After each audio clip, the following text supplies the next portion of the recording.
If you have ever struggled to run up hills or want to learn how to start hill training for running, this is the episode for you. Maybe you want to learn how to get stronger for running uphill, or really what muscles you should strengthen for hill training. Welcome to episode 175 on the Healthy Runner podcast, where we help you get stronger, run faster, and enjoy lifelong injury-free running. Today, I have the pleasure of having a repeat guest back on the show who is just awesome. Elisabeth is a marathoner, a coach, and an answer seeker. Welcome back to the show, Elisabeth Scott. Thank you for having me. Excited to be here again. I'm excited to have you back on. Last time you were on the show was back in episode 148, and we kind of did more of a big picture view and chatted about your running story, your background, how your personal struggles with addiction, overcoming injuries, kind of falling back into or backwards into running, and really starting the business Running Explained, and talked about a little bit of kind of your Boston qualifying marathon and some of the setbacks that you had as a runner. So it was a very, I think, a nice peek behind the curtain, if you will, of kind of who you are, why you do what you do today at Running Explained. So if you are listening to this and you enjoy what Elisabeth has to say, I highly recommend you check out some of her backstory in episode 148. So I am excited to kind of bring you back on the show to really talk about a specific topic today, which is hill training. And you do such a wonderful job on your podcast on kind of sharing, the why, the when, the how, and what are different types of things that we should be doing as runners to really, grow as a runner. And once I knew that we really have never done a hill training specific topic before on the podcast, I was like, I have the perfect person. So thank you for accepting my invite to come back on the show.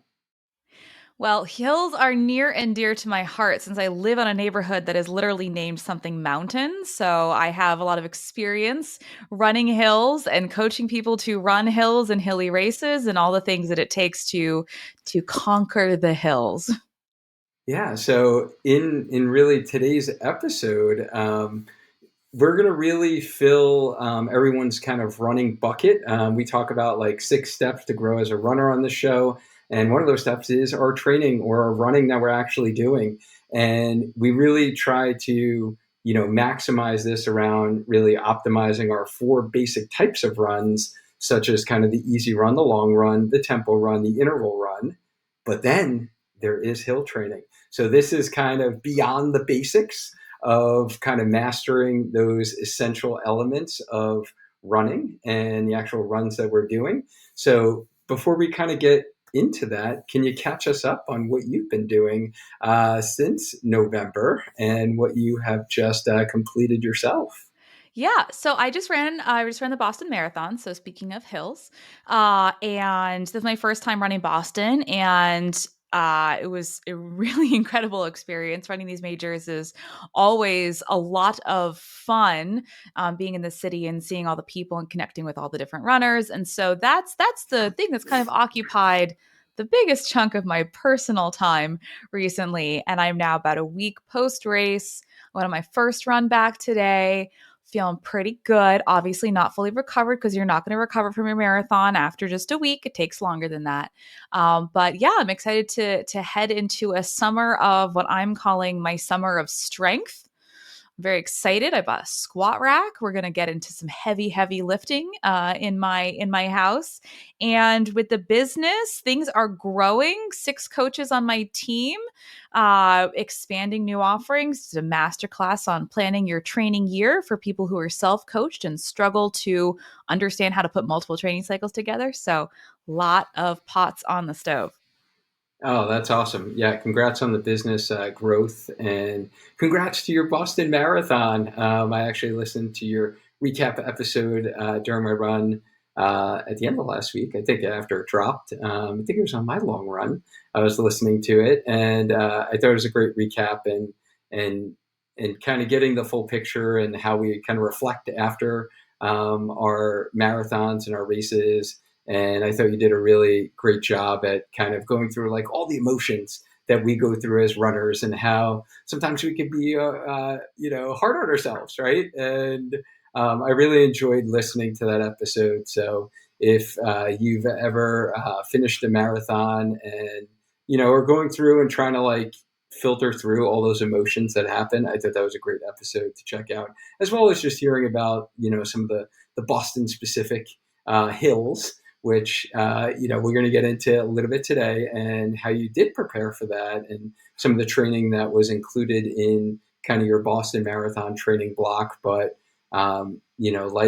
like Kipchoge, you were really transparent in some of the struggles that you had on the course as well. So I enjoyed listening to some of that, as many of us were kind of really distracted on that Monday and wasn't the most productive workday for many folks. So I really enjoyed hearing your story in that episode. So thank you for that. Well, thank you. Yeah, so let's get into today's topic. And I guess let's just start with the basics of, what is hill training? Hill training. So I love that you brought up Boston in that. So I think often we talk about becoming a better runner on hills. 9 times out of 10, your mind goes to uphill, right? But hills encompassing becoming a really good runner with hills encompasses both running uphill and downhill. I think a large part of our conversation today is probably going to focus more on the uphill part, right? But we can talk about some downhill stuff as well. So hill training is essentially just layering in hills into your training. And there's a variety of ways one can do that. But I think it's very important to remember that hills are hard. When you are running up a hill, you are fighting against gravity, just like it's like running upstairs, but you're running up a ramp, right? You are a hill, running a hill is going to be harder than running on flat ground. So I like that you mentioned kind of the framework of the different types of runs we can do. We can do easy runs, we can do long runs, we can do moderate tempo runs, we can do interval runs. So hills can be a separate thing, like, oh, I do this hill specific thing. Maybe it's a post run hill sprints, or I like to call them hard up hills, more of a drill. Or you can also layer hills into any one of those other runs. Now, it's not going to be as common that you'd have a hilly track workout, for example, right? But layering hills into obviously your easy runs, your long runs, and some of those workouts, if you're prepared for it, can be a way to add a little, I want to say, little oomph into your training, but also is going to prepare you to run races that are hilly and generally make you a more well-rounded, stronger, more efficient runner. All right. So what I'm hearing there is it's not only one specific type of way to do hill training. I'm hearing, there is more of a really diverse way that we can integrate hills into our training, whether that is into the runs that we're already doing or that we are having a separate type of training run that really focuses on those hills. Okay. And when would or why would someone consider adding hill training into your running workouts? Like, let's just say someone doesn't live like where we live in Connecticut, where there's like pretty much hills all around. Ton of Connecticut's hills. not that many flat areas in Connecticut, but there are a lot of runners, a lot of Floridian runners, for instance, who are like everything's flat except their bridges. Why would you consider really, if you're a runner, adding some of the hill training into your workouts? And I can totally identify. I used to be a Floridian runner myself. I used to live in Orlando, and it was not uncommon to run 10 miles and maybe gain 14 total feet of elevation. So, and at the time, I didn't think I needed to add hills because all the races I was running were flat, right? Why would I need to run hills? Because all my races are flat. First off, I understand that, right? So, one of the things we want to make sure is that we're practicing this principle of specificity, right? So, if we're training for a specific race, we want to make sure we're training for the demands of that specific event. And if your race is pancake flat, do you need to do an absolute crap ton of hills in your training? Probably not. However, for every runner, adding some hills somewhere into their training is likely going to benefit them, even if it's something, like I said, as simple as post run hard uphills, which are simply more like a drill like strides to work on things like your form and economy and power generation, your turnover, all these things in this neat little package. And then, of course, extending all the way to the other end of the spectrum, if you're training for an event that contains a significant number of hills, let's use the Boston Marathon or the New York City Marathon as an example, where you know that you're going to need to run up and down multiple hills at race pace over and over and over again. That's something that you need to do in training as well. So, really, when we talk about this spectrum and variety of ways and when you would include hills in your training, there is a lot of flexibility and variation here. But I think the takeaway should be, in my opinion, I'm going to say almost every runner should be including hills somewhere in their training in some form or another. All right. So really specificity of training you kind of mentioned, especially if you're running a hilly race.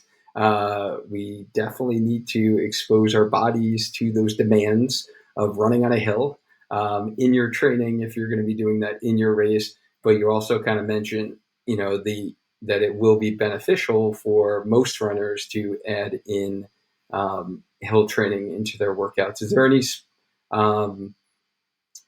benefits to hill training, I guess, beyond any, whether it's psychological benefits, physiologic benefits, are there any specific benefits that you see besides just like running a hilly race that you would program in for your athletes?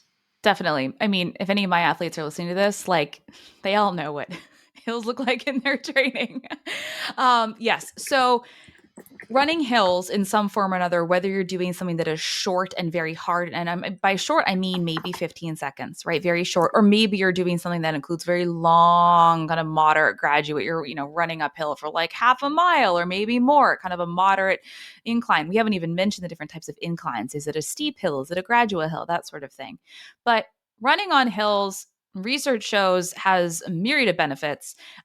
It improves your form. It's very hard to run up a hill with bad form, right? So for runners who are working on improving form and efficiency in their biomechanics, running up a hill is one of the best things you can do to kind of force them to run most efficiently in their running form. You can improve your economy. So basically a measure of how much energy we use to run. Running, including hills in your training, can improve your running economy, not just on hills, but like overall. So you are more efficient. You expend less energy at the same pace or effort. It literally can build strength. Like I said, it does not replace strength training, but it can build strength because, like I said, when you're running up a hill, you are fighting against gravity. Is kind of an extra layer of challenge to what you're asking your body to do. Has a lot to do with, like I said, kind of that power generation, and can help recruit kind of more muscle fibers in your big muscle groups, right? The glutes and the quads and the big muscle groups that we use to run.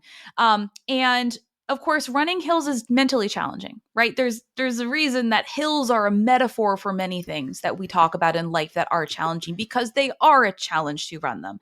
And so feeling like you are strong mentally, that you can conquer the hill instead of letting it conquer you, that's a huge win for your training in a mental aspect as well. Oh, I love that. And I love that you added that mental challenge, because that's one of the things that in our kind of our 6 steps to growing as a runner, like one is mindset. And that's like the mental challenge. And we need to train the mind during training in order to overcome the hard obstacles that we are definitely going to have, as you just witnessed last week in Boston, right? During your race. And I love that you brought in that mental challenge part, because for a lot of runners I work with too, I do like to add in those elements and make sure that they can overcome those challenges in training before they get to the race. So I love that you added that. And so improving running form, yeah, it's really hard. You know, Definitely running downhill, it's a little easier, but it's really hard to run uphill and have like the most common form error, which is overstriding. Like it's really hard to overstride running up a hill. It's almost like virtually impossible. I'm sure someone can probably do it, but it is really hard. So, I see a lot of beginner runners who have shin splints or who have runner's knee, IT band syndrome, who are just overstriding a lot with their running form. So absolutely adding that incline can really help improve that form. So I love that, as well as the definitely the strength aspect too, because you are recruiting those muscles as you mentioned. So there are these benefits, runners, of doing hills. So even if you say I'm never going to run a hilly race, or I live in a flat area and I really never have to encounter hills, maybe adding in some hill training into your running may actually improve some other elements of running. So adding a little variety. Variety, what do they say? Spice of life, right? Mhm. So when is the best time to really start running hills, specifically? Like whether it's a training cycle or a calendar year? Like when do we get intentional in doing some hill training? Yeah. So, I mean, it's not a bad idea to think about hills as a foundational part of your training year round. Right? Does that mean that we should be going out and doing monster hill workouts when we're like in an off season? Absolutely not. But this is one of those things where it kind of depends on the philosophy that you ascribe to and how you tend to periodize your training, and whether you're more of a kind of linear periodization thing, like one skill at a time, right? So in a classic linear periodization, you would say, I work on this skill and then I do this skill, right? So you build your aerobic base and then you would work on hills and then you would do some, right? So instead of doing that, I think we're moving now towards this more kind of reverse linear periodization, or like year round, we're kind of keeping some elements of every system that we're trying to work in our training in some aspect. So ideally, I'd love to see runners including hills year round. And this can be as simple as something, like I said, like maybe you just choose a hilly route for one of your easy runs every week or every other week. Maybe you're including things like those post run hard uphills, 4 or 6 times by 15 seconds hard uphill, walk or jog back to start. Like it really doesn't have to be significant. It can just be just these tiny dose of something that kind of keeps you efficient, keeps kind of the fire burning, keeps you in shape for running hills. Now, obviously, going back to that principle of specificity, if you're training for something specifically that requires you to be very efficient on hills, you then need to consider what that means. If you are running a race that contains hills, what is the course profile of this race? Is it rolling hills? Is it just a few massive climbs, right? Where in the race are they? Is it the beginning when you're super fresh? At the end when your legs are about to give out? And organizing your training around what that specifically is going to look like for you on race day will help inform how it should show up in your training. So, one of the best things I like to do in training for runners who are doing, as we're kind of building that progressive overload and moving towards, making things more challenging, I think a lot of people, like I said, hills are hard, right? Hills add a challenge. So let's say you're training for a half marathon and your long runs are getting up in distance, and your half marathon isn't like super hard, but it's got some rolling hills. As we're building up our long runs, let's say for an intermediate runner, we would do something like, let's say we'll run 10 miles at easy effort. And then maybe next week we do 10 miles with rolling hills. And then a couple weeks later, we do 10 miles on rolling hills with some work at half marathon pace. So kind of like making sure that we are gradually adding in these different elements of challenge, one of the elements of challenge being hills, and not just like assuming that hills don't count. They do count, and they add a layer of complexity, and we weren't making sure that we're not like dumping in too many challenge elements all at the same time as we are progressing our training. Okay. All right. So what I'm hearing there is that there's no one answer for when's the best time, but it should be thought about in kind of your yearly plan and be a foundational element that is integrated in some form or fashion throughout your calendar year, depending upon where you are in your race training cycle. But I love that example that you gave, with the half marathon training and how you would kind of program that, where you're covering the 10 flat, then you're doing rolling hills, then you're increasing the complexity of running faster on some of those rolling hills with doing some miles at half marathon pace.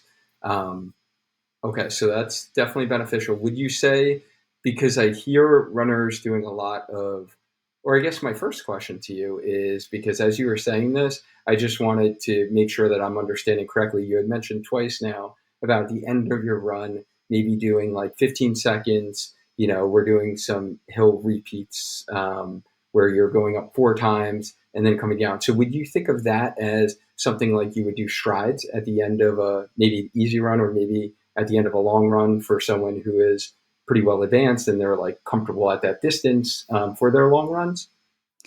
Yeah, so I do think of hard, and I call them hard uphills, and other people call them hill sprints or hill strides or power uphills, or like it's the same thing, right? And they are similar to a stride in that they're technically more of a drill more than anything else because they're so short and they do very specific things that are not necessarily about building up any of the energy systems specifically that you might need, like 10, 15 seconds of running, you're pretty much relying on your alactic system. Like it's not, right? You're not building aerobic capacity running for 15 seconds. But these types of hard uphills, yes, are kind of like strides after an easy effort run or a long run. If you're more advanced, I don't really have my runners do much after their long runs unless they're like really up there and there's a really specific reason that we're going to do it. But this is a very similar, if it's a similar concept to strides. Unlike strides, though, when we're doing something like a hard uphill, these very short, hard uphill efforts, you don't start with an acceleration. You start with just go, like you're kind of off the blocks as if you were a sprinter. You start power from the first step, and you kind of start strong and stay strong throughout the whole 15 or even 20 seconds, depending on how long this specific rep is for you. And then typically you would, walk or jog, return to start. We want things like this, these drill type, I don't even call them workouts, things like strides or these hard uphills. You want to be fully recovered in between, because the point of doing things like strides or post run hills is not to create fatigue. It's to work the systems efficiently. And to do that, you want to be recovered. So taking a minute, 90 seconds between each rep is preferred in most cases, right? So, ideally what we're going to do is progress in those. So you're going to start kind of medium strong. I like to do, when I do my post run, I always do them by my right outside my house because I live on a hill. And I do them and I start at this one very specific storm grate. And I know that my first one, I'm going to get to the second driveway. And then I'm going to get past the second driveway. And then I'm going to get to the bush, right? So if ideally you're just kind of extending and like working a little bit harder every single time, because ideally the last one that you should do be the strongest, hardest one that you do.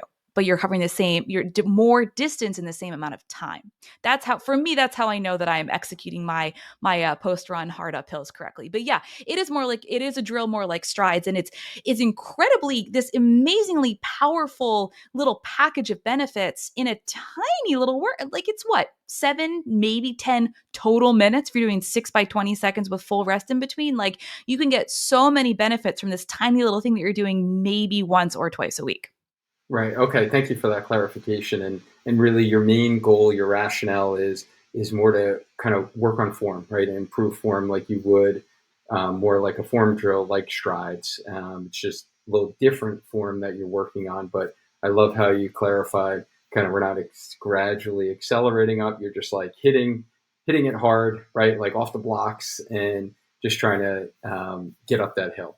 Okay. So that's kind of one form of how to do hill runs or hill training. What are some other forms? How do we train for hill runs, or how do we really like implement this type of training? Yeah, so like I kind of mentioned rolling hills. And rolling hills, people get really confused. They're like, no, tell me exactly what that means and how many feet I should. Like, look, I say the best advice for people who have hills available to them in their backyard: run the hills that are available to you in your backyard, right? As you expand the routes you have available to you, depending on where you live, you'll probably be able to put together routes that are more hilly or less hilly, routes that have probably that one giant climb, runs that are kind of like I said, rollers, literally rolling up and down, kind of like I'm going to say, I'm doing with my finger here, like rolling waves, right? And all hills are good. There's no such thing as a bad hill. All hills are beneficial. I would caution people to think that steeper hills are better somehow, though. Steep hills are very challenging depending on the steepness of the hill and how fit you are. It could be that you've chosen to run hills that are so steep, it actually is going to be working against you, because at a certain incline, right? If I'm trying to run up a 15% grade hill, I'm not going to be able to do that very efficiently, and I'm not going to be able to go very fast because that's very, very challenging to run up a hill of that steepness. And so, I think as runners, we tend to think the harder the better, the more complex, the more intense, the more badass, the better. And that's not necessarily the case, right? So kind of, think about, you don't have to go find the hardest hill in your neighborhood and go run up and down that. But any hills that you have available will do for you. Rolling hills, you want to get that up and the downhill. We kind of touched on downhill requires a slightly different way of running. A lot of that downhill running is going to involve your quadriceps a lot of shock absorption and braking force and eccentric contractions. And running downhill efficiently is its own set of skills that you need to practice if your race contains a lot of downhills. But like I said, kind of the best way to start incorporating hills in your training is to simply start including a route or routes in your regular runs, your easy effort runs that contain hills. Now, the biggest kind of question I get about this is that, well, if I'm going on an easy run and I run up a hill, I'm not in my easy zone anymore. And this is a really common, and for me, like the neighborhood I live in, there are some hills that I still can't run and stay in my easy effort zone. They're not insignificant hills. For those runners, I really have, we have two options here. So if we're on an easy effort run and we're running a hilly route and we're trying to stay in our easy effort zone, what do we do? Should we walk? Maybe. That's not a bad idea, right? Over time, as your aerobic fitness increases, you will likely be able to run more of that hill before needing to take a walk break. Additionally, if you are running up this hill and you find that your heart rate, your effort is maybe climbing into that mid-moderate zone, right? Like you're working, but you're not crazy sky high, right? You're not at 5K effort, not maxing yourself out. And you're only there for a minute or two, and then you're recovering. You hit the crest, and maybe it's flat or maybe it's downhill, and then you're recovering really well afterwards. Your heart rate drops, your effort drops, you're good to go. That's fine, right? Because part of becoming more efficient on the hill is running the hill. What I get really kind of ooky about is runners who said, well, you told me to run hills, but now all my easy runs are hard, right? And then I look at their data and they're running their hill, they're all in like zone 4, right? So they're just like, sprinting up these hills. It's okay to slow down on the hills, and it's okay. It's remember that everything has to be in balance. So there is going to be some trade-off. If you choose to include hills in your route and you're building that fitness on hills, you're going to need to slow down, and that's completely okay. Some hills you may have to walk. That's completely okay. Over time, what I said, we're going to improve that economy on the hills and the flats. We're going to improve that strength. We're going to improve our ability to run hills more efficiently, so that in the long term, what we're doing is making ourselves into better runners on the hills and on flats as well. So the hills will get easier over time, where our effort level and our heart rate, if we're doing heart rate training or kind of keying into that metric, won't spike as high, right? Ideally, that is the goal. Yep. Yeah. Oh, and I think the frustration for a lot of runners is that this takes longer than they want, and then sometimes we get in this kind of self-defeating loop, like, oh, that hill is hard and it's always hard, and no matter what I do, I can never seem, to master that hill. And then we get really kind of down on ourselves about it. And I think it's really important to remember that when we're talking about gaining fitness, improving economy, like all these kind of sciencey, coachy buzzwords, is we're literally talking about your body changing on a cellular level, on an atomic level. And that doesn't happen overnight. Your mitochondria don't just appear, they have to be built, and that takes time. So being consistent and just continuing to incorporate these types of things in your training, like hills,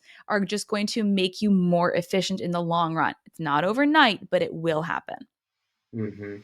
Yeah, and I do the same as far as, making sure that my runners do probably slow down on the hills, so they're not expending extreme effort levels, especially, and I guess I'd be remiss to not mention this, the physical therapist in me, if you are recovering from an injury still or have a little niggle, and especially if it's your Achilles, that is one injury that tends to not do well running uphill, just because of the flexion mobility in your ankle and the amount of power that the Achilles is going to generate as you go up that hill.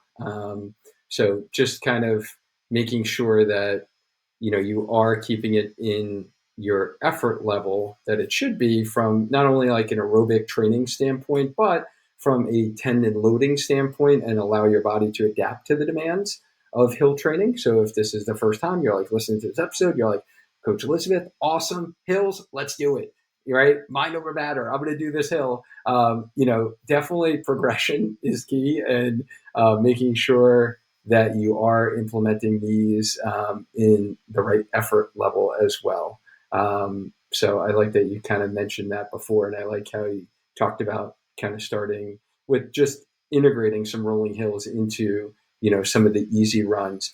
Do you also include hill training as its own separate workout for your athletes, where it's like, let's say you're doing someone's plan and they have maybe one day of like speed work, whether it is a tempo run or maybe an interval run? Do you have, where some athletes, they're just doing like hill repeats as one of their quote unquote quality, which is always tough. There's a little debate on that. Like, every run is quality, right? But let's say a harder effort run during a week. Do you ever kind of separate that out where it is its own harder effort run? Yeah, and hills themselves can be a workout. Like you can structure a whole workout around hill repeats, and I think it's really fun. We talk about, there's all these different ways we can describe hard running, right? Like we call it a tempo run, and we call it a lactate threshold run, and we call it this or that. So yes, you can have a running workout that is put together where it simply involves you running up and down a hill. You can warm up, run up and down a hill a bunch of times, and then that's the entire workout. This is basically when this is programmed. I typically this type of workout is in most cases going to be included for me in more that skill building phase for my runners. If we're doing kind of these maybe like 30, 60 or 90 seconds, running up a moderate incline at maybe 5K effort, and not pace, because 5K pace on an uphill is very different from 5K pace on a flat hill. 5K effort. This would be more like an extended version of hard uphills, basically. Hard uphills are basically like a 9.5 effort out of 10. This would be more like an 8 out of 10 effort. And then, of course, if we're getting really specific and we're running a hilly race, it may be beneficial to do specific race pace, goal pace workouts on hills, assuming that the effort zone is correct and the race, like, it all makes sense that we're trying to do.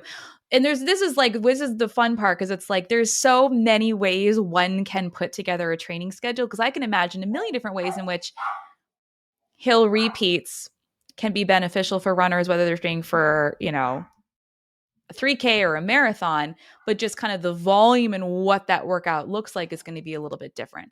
I would say typically for me personally, whenever I hear repeats, right, we're typically talking about slightly higher intensity. Like I do, sometimes I'll introduce marathon pace repeats, marathon pace work in mile repeats to my runners. But most cases when we're doing like shorter repeats, that's a pretty high intensity. I would never ask my runners to run uphill for 2 miles. That would be crazy. First of all, where did they even find that hill, right?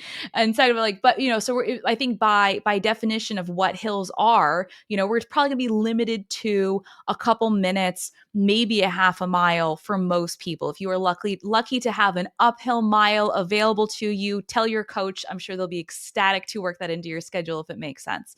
But yes, it is entirely possible to devise a workout for a specific runner based on what they're training for that is simply running up and down a hill in a specific effort zone for a specific duration or distance, based on what they're trying to accomplish. But again, I think it's one of those things where people get really kind of antsy on hills with pace and effort. Like I said, your 5K pace on a hill is not going to be the same thing as your 5K pace on a flat. And so what I see a lot of runners do, and this is a huge mistake a lot of runners make when they're including hills in their workouts, is that they try to run the same pace up the hill. What did I say? Hills are hard. Hills add a layer of challenge. You're fighting against gravity. So what are you automatically doing when you're running up a hill at that same pace? You are ratcheting up that intensity, sometimes a lot. And if I have a runner, let's say I want them to be around lactate threshold effort, 1 hour race pace effort, right? I'm just putting this, pulling this out of my hat, say for this specific hill workout, and they run their 1 hour, like let's say they're a 1 hour 10K runner, right? So their 10K pace / effort is their lactate threshold pace. But they look at this hill and they say, I'm just going to run 10K pace up this hill. What are they doing? They're running harder than lactate threshold effort, right? So it's very important when we're running hills, unless you're in very late stages of your race specific training and your coach is guiding you on like specific splits as we target different inclines, right? In most cases, running hills is going to be an effort based endeavor instead of a pace based endeavor. And it's okay if you're a little bit slower because I can bet you your effort's going to be in the right place. And that's really the only thing that matters. Yeah, and that's definitely taken me a while to finally be okay with that because going from my house, I'm like one of those runners who pretty much like I like the same route. I'm pretty structured. I like it out and back, and I know exactly the distances right from my house. That's every half mile, I know exactly where I'm going to turn around, even if I didn't have my watch with me. But there's this half mile stretch that is always in the middle of my tempo or my threshold pace run. So I have to go up it. Like there's no getting around it. It happens and it took me a while to really learn that because I definitely used the red line because I was locked in like 740 is my pace. Like I'm going to hit this like mind over matter. And I was definitely redlining and I was jumping way over like where I needed to be for that specific run. And I finally, like, again, as we evolve, as we grow, as we learn, I finally became okay with, okay, I know this mile, I don't care what it shows up in my, Strava and my Garmin. Like, yeah, it's going to look like I just like sucked at this mile until you look at my elevation. Right. And, just go on that effort level. So I think that's a very important point that you bring in that the expectations and to make sure that you're keeping, this hill run, we'll call it, um, to its intended goal in your training plan, whether it's an easy run, whether it's a threshold run, whether it's your long run, and now you're trying to keep it within a certain effort level. So thank you for bringing that up. Is there any other specific things in terms of implementing hill training that you usually share with your runners that you would like to share? Um, I mean, I think there are probably two camps of runners, right? The runners who run a ton of hills because they have no choice, right? And then there are the runners who don't who have to seek out hills, right? And I would say, for all of this advice applies for runners who run hills all the time.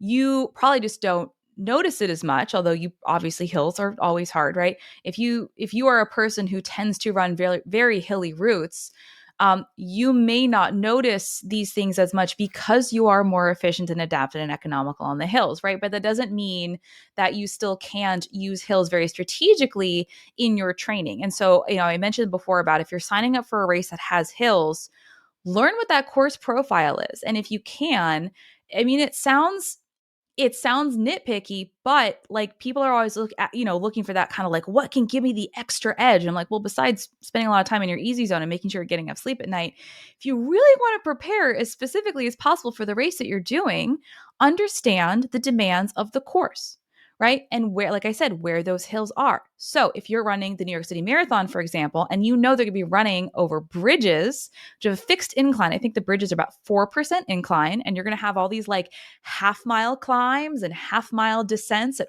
4%. Well, you dang sure better have hills like that in your training. Maybe even over prepare just a little bit. So, don't we have all this information to us now about course profiles, and we can map things out on Map My Run, and almost every race will have a really detailed elevation profile available to you on their website. I always like to also map it out just so I know what I'm seeing, right?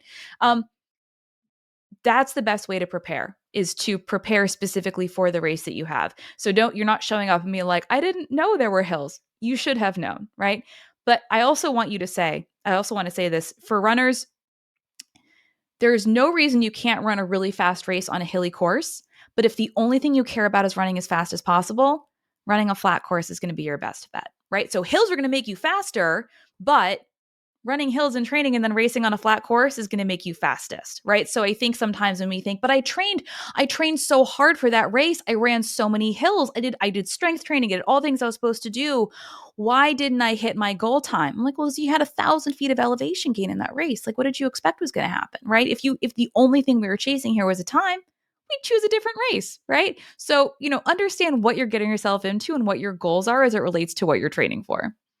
Yeah, no, I think that's a great point. And you mentioned before downhill running and how that is somewhat a little bit of a different animal. And obviously, you had to consider a lot of the downhill in your Boston training. Do you have any tips for downhill running or things that you've learned along the way? Yeah. Over prepare. I thought I'd over prepared for Boston. I live in a very hilly area. I love running downhill. I really do. I can easily lose 300 feet in a mile and a half leaving my house. Like I was ready. I probably didn't do as much eccentric strength work as I should have. And that was probably on me. So we talked about like, oh, running hills will make you better at running hills. What can also help make you better at running hills? Strength training. Strength training helps make everything better, but especially running up and downhill. You essentially want to bulletproof your legs, right? But running downhill, like I said, yeah, it takes a different kind of toll. You might think running downhill is amazing. I get this gravity assist. I can run so much faster at much lower effort. But like I said, when you're running downhill, and I'm sure you can speak to this more as a physical therapist, your quads are working overtime to stabilize you, absorb those shocks, and they're doing it in an eccentric kind of muscle lengthening position. So they're being lengthened under load. Eccentric muscle contractions are really interesting and because they actually require fewer muscle fibers to take place, but the eccentric contractions themselves are more damaging than concentric contractions. So it's very easy, if you haven't prepared correctly, to do something like we call trashing your quads, which is when you run a ton of downhill and then you basically burn out your quads and then the whole system kind of falls apart because one of your major muscle groups is not really cooperating and your legs won't work as efficiently on flats or uphills or downhills as you want them to, which is famously happens to a ton of people at Boston, including me and Kipchoge. So he and I have that in common. But yeah, if you have downhills in your race, you need to practice downhill running. And if you are choosing to run something like those Mount Revel races where you're like dropping off the side of a mountain, you need to practice what it's like to lose that much elevation on your runs. It is it's a piece of cake until it's not a piece of cake anymore and then you realize you can barely move forward. So respect the hills, prepare for them. Like this isn't magic, right? It's just science. It's just our bodies and us trying to do the best we can with our bodies. But I cannot speak highly enough about the benefits of strength training to prepare you to run hills efficiently in your training and your racing. Yeah, and I think that kind of speaks to like how do you get stronger at running hills? Definitely strength training, and I like that you brought up the point about eccentric muscle contractions. And for those that are doing your strength training, where again you're doing more of every single exercise is boot camp style, like throw a kettlebell around as fast as possible, and you're not controlling anything, especially not controlling anything on one leg like you do when you run, then you're definitely doing a disservice if you do want to master downhill running and really work on the control of the quads, as Elisabeth said, at controlling your knee coming forward. Yeah, that strength training, and it does take time. It takes weeks, it takes months, it takes years to build up the strength eccentrically, as well as the load to your tendons to prevent getting patellar tendinopathy, IT band syndrome, or even Achilles, as we had mentioned before, because those downhill running is also going to load the tendons more as well. So not only will the eccentric, muscle strengthening exercises help from a performance standpoint where your muscles won't become as fatigued and trashed, but they'll also be protective for your tendons so your tendons can withstand the load that you need for downhill training and downhill racing. So yeah, some great benefits there. And I always like to tell my runners too of just, avoiding the urge to lean back and try to brake, right? And try to slow down because you think either it will help you or you're going to keep your pace or your heart rate right where it is. I honestly am a firm believer of like, I'd almost rather the heart rate stay where it is and just increase your cadence and your turnover time. So I always like tell my runners, like, pretend you're like the road runner, like really try to take that cadence to like the next level. And that's really what you should be focusing on going downhill is your form, trying to stay relaxed in the upper body, trying to let that arm swing go, nice and efficiently and just get that leg turnover. Like just turn those legs over, try to kick your butt. Like as soon as your foot hits the ground, boom, boom, boom, pop it up. So you're not slowing down and braking and using that much force of the quads. But there is this balance, right? And, I've never done Boston specific training and I've never run Boston, but people talk about like trying to slow down a little bit, especially in the beginning, right? In those like first 5 miles, not running too fast because that's one thing too. So they're like, there's this balance is you don't want to like just like sprint down these hills and get that turnover, but at the same time you want to try to conserve energy and you don't want to break. You don't want like the braking forces, so your muscles are being like overutilized. I don't know if that makes sense or you have anything to add to that from your personal experience. Yeah, and it's funny when you said, it's basically impossible to overstride when you're running uphill, and it's very hard not to overstride if you're not paying attention when you're running downhill. And something I hear from a lot of runners when they're first learning to run downhill is that they feel like they lean back because they're afraid it feels like they're going to fall over or fall forward or lose their balance, right? So for me, that's a sign that if a runner comes to me and says, I feel unstable in any position, right? That's a sign to me that something is unstable, right? Something is not strong enough to do its job. So, I think when we talk about the benefits of strength training, we have to make sure that we are doing like our whole body and our core work, and we're making our whole body stable on these single legs, because if you can harness the power of downhill running, it can be a huge benefit to you as a runner and as a racer. The other thing I would say though is that I would caution my runners, especially if they are running races that have a significant downhill. Don't run downhill at a pace you can't run on a flat surface, because I've seen runners say, oh, there was a huge downhill, so I took advantage of it and I just ran as fast as I could. Look how fast I ran. Let's say we're going to pull numbers out of our hat. Let's say that they were trying to hit 8-minute pace for whatever this race was, and they ran like 6:50 pace down this hill. And I'm like, that's not even your mile. That's faster than your mile. What business do you have running that pace downhill if you couldn't even run it? So because we talk about, obviously if we kind of get the gravity assist in that it takes less effort to run downhill, but there is this U-shaped curve of we can overdo it, right? Because we want to make sure that we're not overexpending energy at any point during our race, but also that the simple act of running that hard downhill we just talked about with your quads and the eccentric contractions, you are incurring a whole bunch of damage. And I hope that downhill was a sprint to the finish, because otherwise it's probably going to come back and bite you in the butt. Yes, yes, absolutely. Couldn't agree more. And as we kind of come down, the final stretch here, if you can change one thing about the misconception about hill training, what would that be? I would actually, something that you said earlier, that hills get easier. They don't necessarily get easier, right? You just get better at running them. And I think that's really something that as runners, I'll never forget this. I've been running for a couple years, and my mom asked me, she's not a runner, and she asked me, she's like, so like when you do these races, is it does it get easier? And I was like, no, it doesn't get easier. It's still hard, right? I just get better at dealing with how hard it is, and I get better at running so I can run it faster. So, if you're in this place where you're like, yeah, I've been running hills for 10 years and they're still hard, that's normal. Hills are always going to be hard. Doesn't mean you shouldn't do them, though.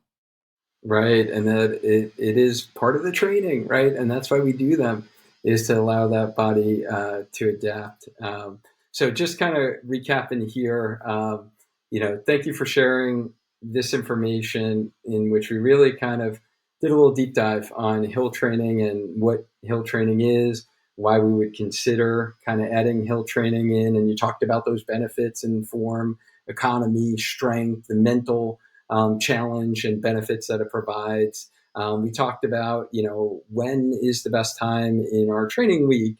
We talked kind of race schedule, like when we should be adding these hills in, and gave some, specific examples of how to kind of program in some of those hill efforts. And then definitely talked about kind of how to strengthen our legs, right, for like hill training, and what types of strength exercises we should be adding in into our training. So this was fantastic, as I knew it would be. And, thank you for providing, your expertise, and it was certainly great to catch up. And where can our Healthy Runner community connect with you, Elisabeth, if they want to learn more Yeah. about you and Running Explained?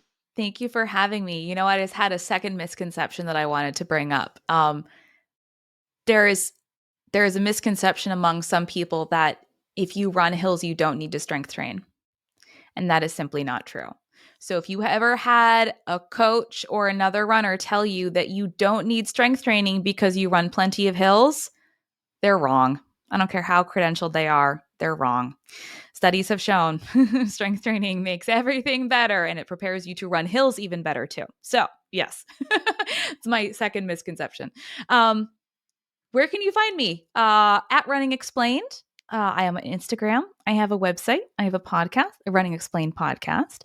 I hang out on Instagram most days, and I have a ton of free content available for runners of all experience levels, whether you are brand new or have been running for years and years and years. There is something for you. I guarantee you're going to learn something because I learn something new every single day about running. And if you're looking for more kind of specific stuff, I have a ton of other more in-depth content, group training, master classes. I call Training Plus programs. So something for everyone. I love it. And I love your second misconception, because that was definitely a pet peeve of mine when I started running. And I heard other runners say that they do hills for like strength training and it makes them stronger. And that's all they need to do. And just taking like the principles of specificity of training principles and like really trying to tie that into. And I'm like, no, but it's not the same as strength training. So I love that you brought that up, because we didn't mention that earlier. And guys, I knew you were going to love this episode. So if you want to learn more about Elisabeth, check out all the links that I have for you in the show notes. She's got amazing content. I love her content. I love her podcast. And if you want to hear about kind of the peek behind the curtain I mentioned earlier, check out episode 148 on the Healthy Runner podcast. And thank you so much for all of you listening, whether you're listening during a run right now. Hopefully you're crushing your run. Maybe you're crushing some hills and you're learning something along the way. Or if you're watching the video version of this in the Spark Healthy Runner YouTube channel, I appreciate all of you. As always, runners, let's maintain a strong mind, a strong body, and let's just keep on running. Until next time.